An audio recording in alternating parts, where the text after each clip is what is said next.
Bonjour à tous, avec l'aide de Dieu, nous allons étudier la Gemara, le traité Beitza, Daf Lamed Vav Amud Bet, 36b, nous sommes à la 7e ligne. Venotnim kli tachat hadelef beShabbat, la Mishnah nous disait qu'on peut placer un récipient sous un écoulement d'eau pendant Shabbat.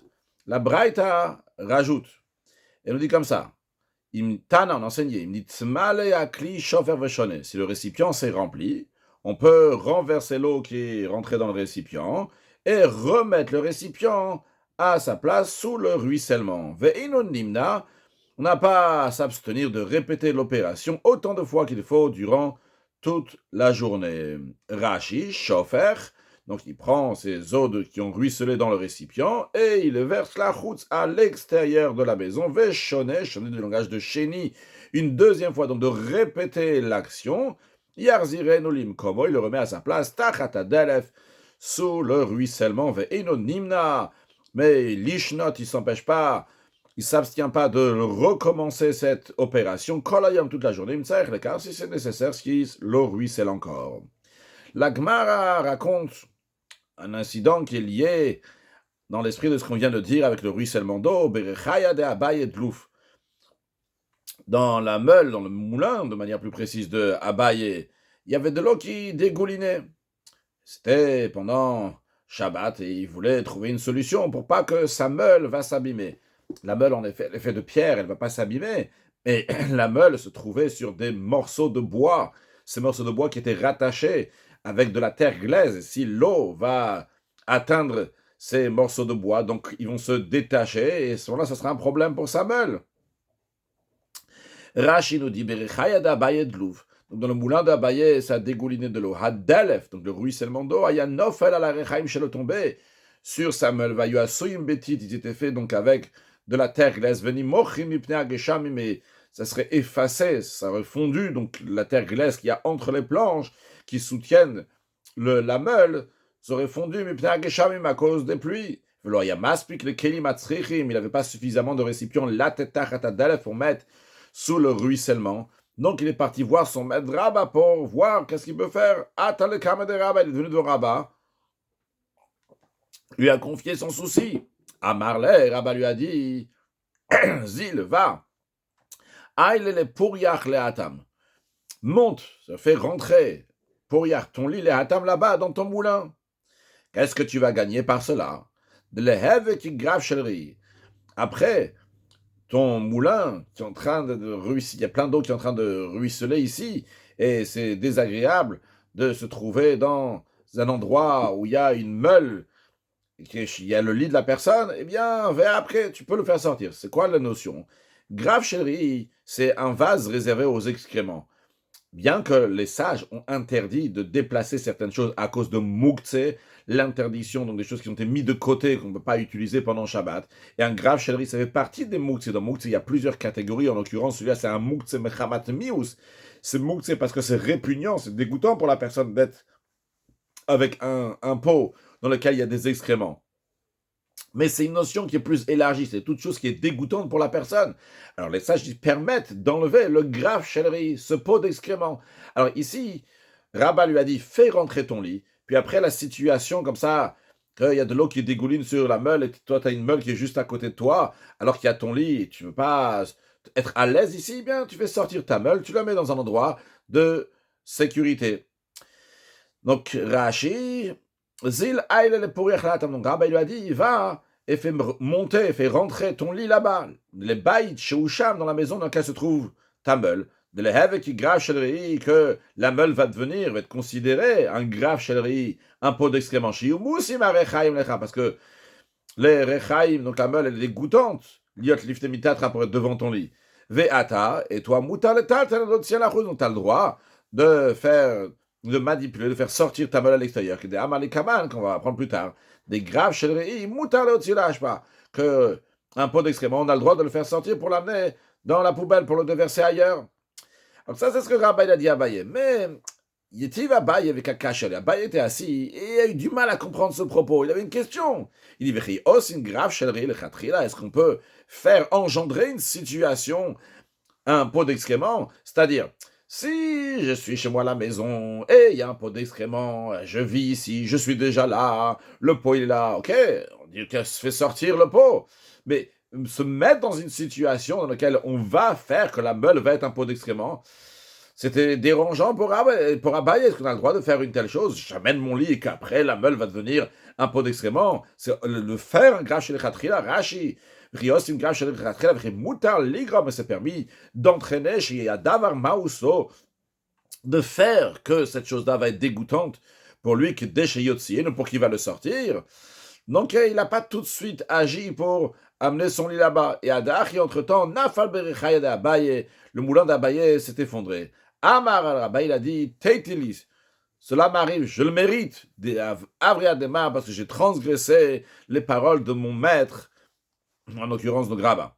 Rashi Titili d'Avria Demar, Tevoenizot, je mérite que ça me vienne cela, Bishari, le salaire entre guillemets, punition. Shavarti al divrei Rabbi, j'ai transgressé les paroles de mon maître Rabbah, que j'aurais dû tout de suite écouter et agir comme il m'a dit. Après, avant de continuer la suite de la Gemara, Rashi nous dit des définitions de graphe ve avit.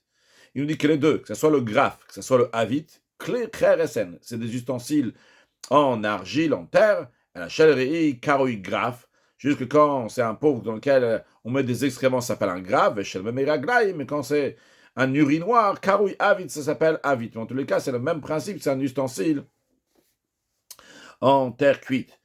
Alors, maintenant la Gemara nous dit, Amar Shmuel, Shmuel il a dit, grave shelrei ve avit shel meraglain, un pot excrément, ou bien un urinoir, mutar leotzian le ashpa. On peut les sortir pendant Shabbat pour les verser aux ordures. On ne parle pas évidemment de porter dans la rue, c'est ce qui est interdit. On dit on a le droit de sortir de la maison pour les amener à la poubelle. Mais non, une fois qu'il a versé les excréments à la poubelle, le pot il est vide. Alors il ne peut pas juste prendre ce pot-là et le ramener comme ça tel qu'il est dans la maison. Chez Marziro, notenbo maim Marziro. Quand il ramène le vase dans la maison, il doit mettre de l'eau qui est potable au moins pour les animaux. Donc quelque chose qui n'est pas mouxé à l'intérieur de ce pot-là. Et comme ça, donc, il a le moyen de le rapporter dans la maison. Rashi, notenbo maim ou machaziro, il met de l'eau et il peut le ramener, ce pot-là, dans la maison. Des mouxin mechamat miusen, parce que ils sont mouxés, ils sont mis de côté, ces pots-là, parce que mechamat mius, parce qu'ils sont dégoûtants. Donc, quand ça se trouve à l'extérieur, on ne peut pas le ramener dans la maison tel qu'il est, parce qu'il est mouxé. Veille la vagav maya, si on ne mettait pas de l'eau dedans, le mat, c'est le taltilin, il ne pourrait pas le manipuler. Ah, et comment ça se fait qu'on a permis de sortir de la maison ce pot-là? Rachid nous dit, le faire sortir, ou de shaolé. Ça, les sages ont permis, Mishum Gvod, pour la dignité, pour le respect de la personne qui ne va pas rester avec ce grave chéri. Donc, quand c'est dans la maison, il y a ce pot-là, ah, très bien, Anthony, tu peux faire sortir ce pot-là à l'extérieur. La personne, elle veut le respecter chez lui à la maison, elle ne veut pas avoir un pot comme ça. Mais après, pour le faire rentrer, il faut trouver une solution pour le faire rentrer. Comment? En mettant de l'eau qui est potable au moins pour les animaux à l'intérieur de ce pot. Alors, Savourmina, la Gemara nous dit que ceux qui ont entendu cet enseignement de Shmuel, ils ont compris que grave shelri, agav manaïn, là tu peux faire sortir les excréments. Pourquoi? Parce qu'ils sont dans un pot. Parce qu'ils sont dans un pot, là tu as le droit de sortir les excréments. Mais bifne atzmo, si ça ne serait pas dans un pot, juste prendre les excréments et les sortir, l'eau, ça serait interdit. Comme ça, ils ont compris des paroles de Shmuel. Rashi Savourmina me dit Shmuel. Ils ont compris des paroles de Shmuel. Hayusurim, Savourmina, Rashi me dit Shmuel, Hayusurim, des paroles de Shmuel. Ils pensaient à Talmidim, les élèves, de Davka Grafnakat, que Shmuel a pris bien précisément un pot dans lequel il y a des excréments, des Agavman que à travers donc l'ustensile, c'est permis le Talt le Tari. Avec l'ustensile, il peut prendre aussi donc le rei, les excréments. Aval Bifneatso prend tout seul, Lito le Tari, de prendre les excréments d'Avar Maus, Mama, quelque chose qui est vraiment dégoûtant, Biado dans sa main, Viotsier, de le faire sortir, le charoulé. Ça, ils n'ont pas permis. Comme ça, ils ont compris. Et la Gemara a dit non, c'est pas ça l'explication des paroles de Shmuel. Tashma, viens, écoute. Il y avait une souris qui a été trouvée dans la parfumerie de Ravashi. Rashi dit Basparmake Besamim, Besamim littéralement, qui veut dire donc des parfums. Donc dans le parfum, dans la parfumerie de Ravashi, il y avait une souris. Amar le Ravashi leur a dit Nakta betsutsita ve'abkua, attrapez-la par la queue et sortez-la. On voit que lorsqu'on peut déplacer quelque chose qui est répugnant, on peut même le manipuler directement sans passer par un ustensile. Rashi betsutsita, ça veut dire biznava par la queue. Matnitin, encore une autre Mishnah, nouvelle Mishnah du 5e chapitre de Beitza. Dans la Mishnah, on va nous parler de 3 catégories. Ce qu'on appelle Shvut, ce qu'on appelle Reshut et ce qu'on appelle Mitzvah. Et en vérité, on va voir que ce n'est pas 3 catégories, mais tout c'est Shvut. Seulement, il y a des différences. Shvut, c'est lorsque les sages, ils ont interdit quelque chose qui n'a pas de lachluchit mitzvah, n'a pas d'humidité de mitzvah. C'est pas lié du tout à une mitzvah, c'est quelque chose qui est tout à fait personnel. Après, nous avons ce qui est Reshut, ce qui est facultatif. Ce qui est appelé facultatif ici, dans notre contexte à nous, c'est quelque chose qui il est lié à la mitzvah, il est lié au reshoot, il est lié à quelque chose qui est personnel. Bien que ça peut être une mitzvah, mais c'est quelque chose qui peut être traduit personnellement. Donc il y a ici un lien avec une mitzvah, mais c'est appelé reshoot facultatif. Puis nous avons ce qui est appelé mitzvah. Mitzvah, c'est vraiment entièrement à 100%, donc une mitzvah, un commandement pour Hachem, donc pas pour le profit de l'humain. Et on nous dit ici matnitin. La Mishnah va nous dire que Kol shechayav inalam mishum shvut, mishum reshut, mishum mitzvah beshabbat, chayav imalav yom tov. Tout ce que les sages ont interdit pendant Shabbat, que ce soit un interdit des sages, donc, qui est lié avec un shvut, quelque chose qui est tout à fait personnel, ou bien quelque chose qui est appelé avec reshut, c'est-à-dire qui est facultatif, que les sages ont interdit pendant Shabbat, ou bien que c'est quelque chose que les sages ont interdit, bien que c'est une mitzvah, mais ils l'ont interdit pendant Shabbat, eh bien c'est interdit aussi pendant Yom Tov. Rashi, Kol shechayav alav, tout ce qu'on est obligé de s'abstenir en vertu d'une interdiction rabbinique, mishum shvut, midivre sofrim, shelo la'asoto beshabbat, de ne pas faire Shabbat, mishum shvut. Donc shvut, c'est, comme on l'a déjà dit plusieurs fois, donc c'est ce qui est interdit par ordre rabbinique. Oh mishum reshut, ou bien que c'est interdit par ordre rabbinique, parce que c'est quelque chose qui s'appelait reshut, ça veut dire chez yeshlo ktsat mitzvah, il y a un peu ici une mitzvah, avalo mitzvah gdola, mais c'est pas une grande mitzvah littéralement, avec karavoni davarashut. Ça peut se rapprocher de quelque chose qui est facultatif. Mais il y a une interdiction d'ordre rabbinique. Oh, mishum mitzvah. Ou bien, Rachel nous explique que yeshbo mitzvah mamash, ou bien qu'il y a une mitzvah de le faire. Mais ve'asru chachamim, les sages ont interdit la sot beshabbat, de le faire pendant Shabbat. Eh bien, chayav imalav, on a le devoir aussi, shelo la sot b'yom tov, de pas le faire pendant Yom Tov. Maintenant, la Mishnah va énumérer, va nous développer quelles sont les choses que les sages ont interdites en tant que shoot, quelles sont les choses que les sages ont interdites en tant que reshoot, et quelles sont les choses que les sages ont interdites en tant que mitzvah. Alors, voici celles qui sont interdites à titre d'interdiction rabbinique et qui sont tout à fait personnelles. L'olin baïla, on n'a pas le droit de monter sur un arbre. Velo rorvim al gabe beima, on n'a pas le droit de chevaucher un animal. Velo shatin apne amaim, ni nager sur l'eau. Rashi, ve'eluen, voici dvarim shasurim mishumshut, des choses qui sont interdites à titre d'interdiction rabbinique et qui sont tout à fait personnelles. Chez Tilu ala frachamim lishbot même, que les sages ont imposé à l'homme de lishbot même, de se reposer, de ne pas les faire. Ve'en basiyatam shu mitzvah, ces choses-là qui sont appelées shut dans notre contexte, c'est des choses dans lesquelles il n'y a aucune mitzvah qui sont tout à fait personnelles. L'olin ba'ila, non pas dans l'arbre, chulu, etc. Rashi nous dit que Kolo Mefaresh Bigmara, dans la Gemara, on expliqua tout cela. Amai Gazo Be'uraban, pourquoi les sages ont décrété ces interdits-là. Continuons encore d'autres interdictions qui sont reshoot. Velome taprin, on n'a pas le droit de taper des mains. Velome sapkim, ni battre les cuisses. Velome ragdim, ni danser. Quelle est la raison de ça? Rashi nous dit, elle me taprin, donc on n'a pas le droit de frapper. Rashi nous dit, c'est bégade avec les mains. Velome sapkim, on n'a pas le droit de frapper, donc al yarer sur la cuisse.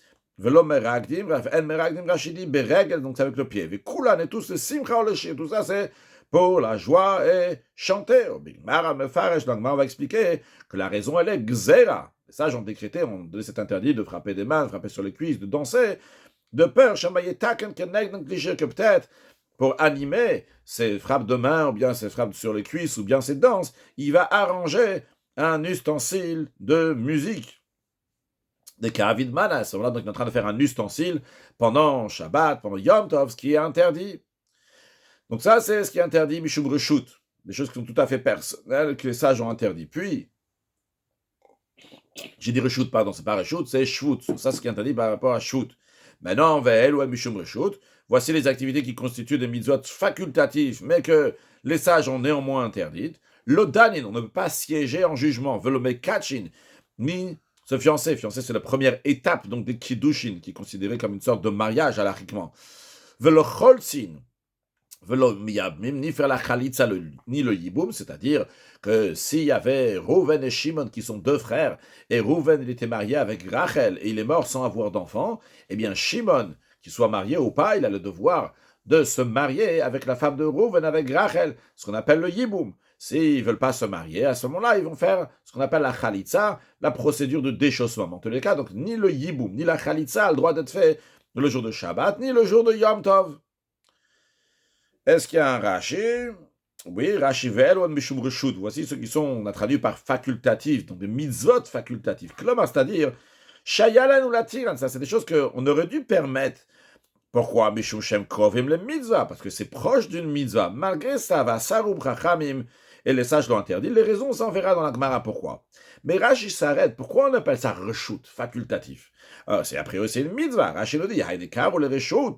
La raison pour qu'on appelle ces mitzvot, bien que c'est des mitzvot qu'on vient de voir ici, de juger, de faire des kiddushin, de faire chalitza, de faire iboum. Pourquoi on appelle ça donc reshut? Rashi nous dit, Mishum hanar de baal et mitne beseifa. Parce que dans la troisième partie, lorsqu'on a parlé des mitzvot qui sont appelés mitzvah, d'avou mitzvah gmura, c'est une mitzvah à 100%. Dans le sens que c'est pas quelque chose que la personne, elle a aussi un profit personnel. Ou le gaben, par rapport à ce qu'on appelle mitzvah gmura, une mitzvah totale dans la suite. Alors par rapport à ça, karele hanach matzi, il appelle donc ce qui est au milieu de la Mishnah. Parce qu'au début de la Mishnah, on a ce qui est shvut, après on a ce qui est reshut, après on a ce qui a mitzvah. On le dit par rapport à ce qu'il y a dans la suite, par rapport à la mitzvah qui est dans la suite, c'est mitzvah gmura. Ce qu'on est en train de dire maintenant dans le milieu, qu'on est en train de parler de reshut, de facultatif, c'est des mitzvot facultatifs. Donc il appelle ça reshut. Ou la hanach kamae, en ce qui concerne donc la première catégorie, kareshvut, il appelle ça shvut. Shvut, donc comme on a dit tout à l'heure, le chachamim utilise soit chauvette, se fait Shabbat entre guillemets, donc ça ne le fait pas, repose-toi, ne touche pas à ces choses-là. Des iso shvut gam ou yesh baen. Que ça, la seule et unique raison pourquoi ils sont interdits, c'est en tant que shvut, à titre de shvut d'interdiction rabbinique. Les vishéem bem tzad les salek zerot rachamim, parce qu'il n'y a aucun côté, aucune raison pour lequel on pourrait dire qu'on va enlever le décret des sages, mais à l'aide de sur eux. She'en bem lachluchit mitzvah, parce qu'ils n'ont pas d'humidité de mitzvah, littéralement, ça, ils ne sont pas du tout liés avec une mitzvah. Donc, c'est shvut à 100%, bien que les autres aussi sont appelés shvut. Nous, on les appelle, on dit reshut, on appelle ou bien mitzvah, parce que quand c'est reshut, donc c'est une mitzvah, mais la personne a encore un certain profit de ça. Quand c'est mitzvah gmura, comme on va voir dans quelques instants. Toujours dans Rashi, l'oddanin, on n'a pas le droit de siéger pour juger din, donc faire un din, velome kachin isha, ni fiancer une femme, bigmara me faresh. De la Gemara, on expliquera Maïkar al Reshut, pourquoi on appelle ça donc des mitzvot facultatifs. Velo Magdishin, non, ça c'est déjà dans la suite. Après, donc la Mishnah nous dit en troisième étape, Ve'el ou Mishum mitzvot. Voici les activités qui sont des mitzvot absolus, mais les sages nous ont quand même interdit pendant Shabbat et Yom Tov. Lo Magdishin, on n'a pas le droit de consacrer. Velo Ma'arichin, on n'a pas le droit de faire un vœu d'évaluation. C'est-à-dire si quelqu'un il dit que ta valeur est sur moi ou ma valeur est sur moi, eh bien on va évaluer l'âge de la personne et pas en fonction de ça. Donc on va évaluer combien la personne elle vaut. Dans la Torah, elle dit clairement, si quelqu'un il a moins de 5 ans, si quelqu'un il a entre 5 ans et 20 ans, s'il a 20 ans jusqu'à 60 ans, s'il a presque 60 ans, si c'est un homme, c'est une femme, tant et tant d'argent doit être donné au Beth Amikdash. Donc, velo machimim ni faire un cherem, quand quelqu'un il dit cherem, alors ça dépend s'il a dit que c'est un cherem la kohanim, c'est le cherem pour le Beth Amikdash, quand il dit le mot cherem, c'est qu'il est en train de consacrer, sanctifier cette chose-là, et quand on dit cherem stam, c'est pour le Beth Amikdash, quand on dit stam, c'est s'il a dit cherem tout court, l'argent va aller, l'objet va aller pour le Beth Amikdash. Voyons Rashi, v'lo magdishi mekdesha, donc on a pas le droit de consacrer des hekdesha, des choses qui sont hekdesh, de consacrer pour le temple.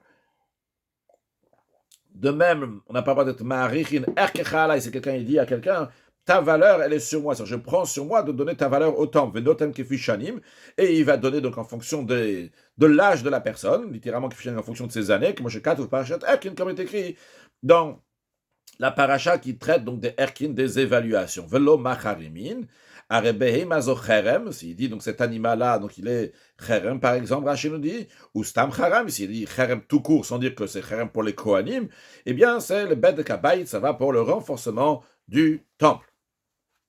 Encore une autre chose qu'on ne fait pas pendant Yom Tov, bien que c'est une mitzvah, v'lo magbim, tourment mas, et on n'a pas le droit de prélever la terouma, donc la terouma qui est donnée au Kohen, ou bien le dim, donc qui est donné au Lévi, ou bien le maser sheni, le maser ani. Et la Mishnah conclut, Koleil ou Yom Tov amou, tous ces interdictions-là ont été dit pour Yom Tov, et Kalvachom et Shabbat, à plus forte raison, on s'applique pour le Shabbat. Juste à noter qu'au début de la Mishnah, c'était l'inverse. On avait dit tout ce qui est interdit Shabbat, c'est interdit aussi Yom Tov. Ici, à la fin de la Mishnah, on dit ce qui est interdit Yom Tov, c'est interdit Shabbat. Il y a plusieurs explications dans les commentaires, comment expliquer cela. En tous les cas, le principe, il est que ce qui est interdit Shabbat, c'est interdit aussi Yom Tov. Et on conclut la Mishnah avec Em ben Yom Tov, le Shabbat. La seule différence entre Shabbat et Yom Tov, c'est la Ochel Nefesh Bilvad, uniquement ce qui touche la préparation de nourriture, que pendant Yom Tov, il y a des permissions pour la préparation de nourriture, ce qui n'est pas le cas pendant Shabbat. Maintenant, la Gemara va se pencher sur la première catégorie qu'on a dit, donc des choses qui sont shvut, qui sont tout à fait personnelles, que la personne veut faire pendant le Shabbat, Yom Tov, et les sages ont interdit. Le Olin Beilan, on a dit on n'a pas le droit de monter sur un arbre. Alors, la Gemara explique pourquoi on n'a pas le droit de monter sur un arbre. Réponse, Gzera Shemayitlosh, de peur qu'il va arracher une branche d'un arbre. Rashi Shemaya Leveitlosh, de peur qu'il va monter et enlever une branche, arrachée, Dehev Isur Amedoraita, que là il va transgresser une interdiction d'ordre biblique, Dainu Kotzer. L'interdiction d'ordre biblique qui va transgresser, c'est Kotzer, c'est cueillir, chez Tolesh Minam Mechuba, il est en train de détacher quelque chose qui est rattaché au sol. Après la Mishnah, dit le Rov Magabebe, on n'a pas le droit de chevaucher sur un animal. Quelle est la raison? Gzeira Shemayet Sechutz Latrum. C'est un décret de crainte que la personne sort au-delà des limites du Troum, comme Rashi l'explique Shemayet Sechutz Latrum. Mitor, nommé à l'Oméra, il a vu qu'il n'est pas en train de marcher à pied. Et il ne roe Siman et Atrum, il ne va pas voir les balises, les signes qu'il y a, que jusqu'à là on peut aller. Le Troum, c'est 2000 coudées à l'extérieur de la ville. Si quelqu'un il va dépasser ces 2000 coudées, c'est interdit.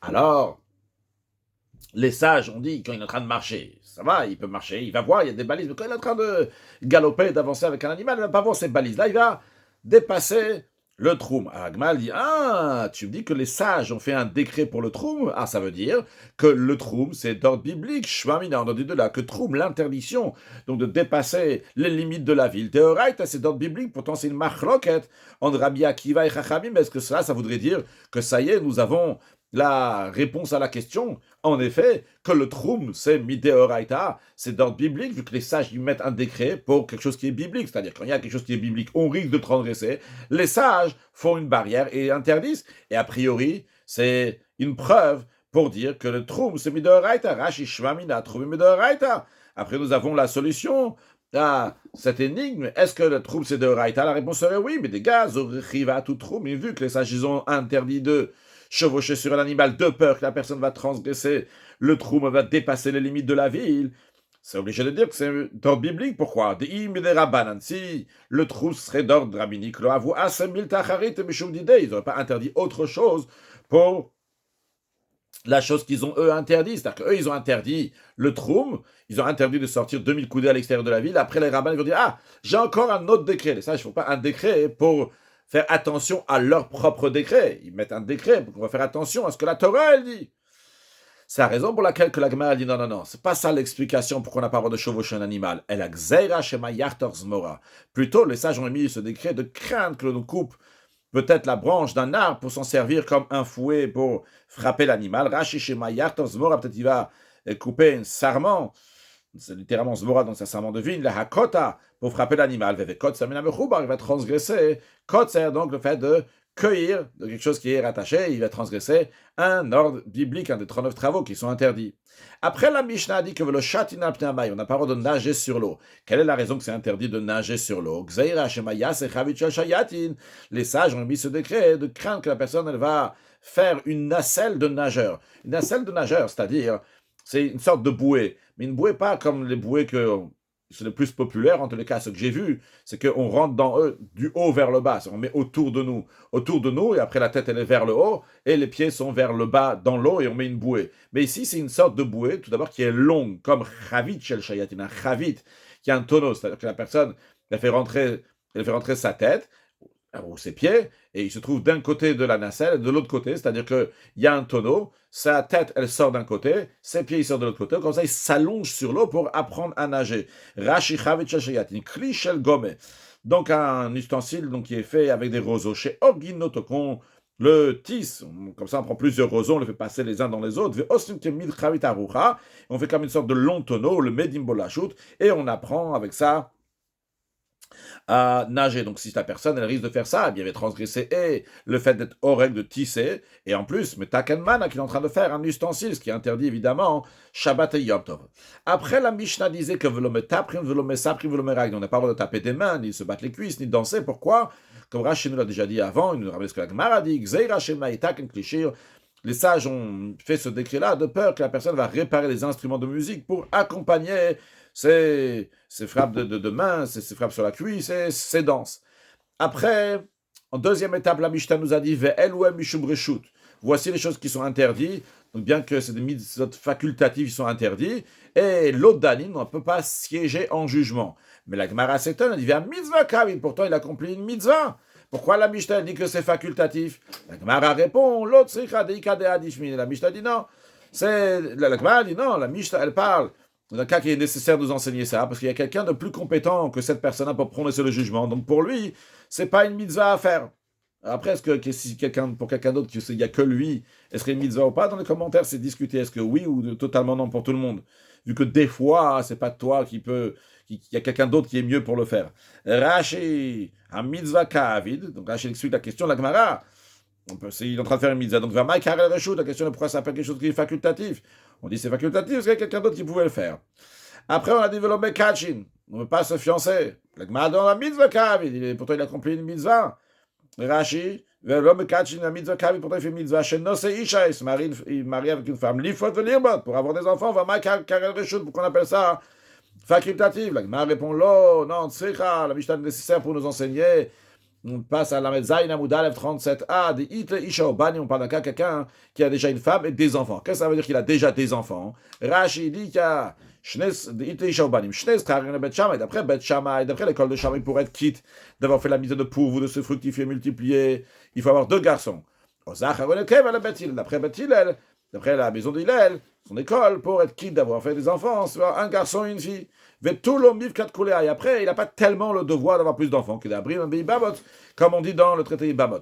Il y a quand même un peu de mitzvah, comme il est écrit, le matin, plante, sème tes graines, ou la herbe, et le soir, ne lâche pas ta main, ne t'arrête pas. Donc, c'est-à-dire que semer tes graines, c'est avoir des enfants donc, dans ta jeunesse, et après, plus tard, continue encore à avoir des enfants. Conclure avec une halakha, en effet, l'halakha tranchée comme Beth Hillel, que tout le monde doit tout faire un maximum pour avoir un garçon et une fille, parce qu'Akadosh Baruch Hu l'envoie, on souhaite à tout le monde qu'Akadosh Baruch Hu envoie un garçon et une fille, et évidemment, après, Al-Tanakh Yatra, de ne pas arrêter, mais avoir encore plein d'enfants. Et spirituellement parlant, un mot de chassidout, qu'est-ce que ça veut dire avoir des enfants? C'est-à-dire l'amour de Dieu, la crainte de Dieu, vu que la Hava, ça c'est Zachar Chasdo, le Zachar, le garçon, donc ça représente le Chesed, la bonté, l'amour d'Akadosh Baruch Hu, la Yira, donc c'est la crainte, évidemment, c'est aussi dans le sens de faire, qu'il y a des hommes et des femmes qui vont étudier la Torah, qui vont faire la mitzvot, faire des enfants spirituellement, et même quand quelqu'un, il a déjà influencé beaucoup de juifs, eh bien la R il ne doit pas arrêter de continuer encore à influencer encore des juifs qui vont étudier la Torah et mitzvot, et ne pas se contenter de ce qu'il a fait dans le passé, mais chaque instant qu'Akadosh Baruch Hu nous donne de quoi vivre, à kol neshima, chaque respiration, t'es halelka, de remercier Akadosh Baruch Hu, de donner des louanges, et de continuer à faire notre rôle ici-bas, d'influencer d'autres juifs à Torah Mitzvot, évidemment nous-mêmes, de faire une demeure à Akadosh Baruch Hu, d'accueillir Mashiach, now, une excellente journée.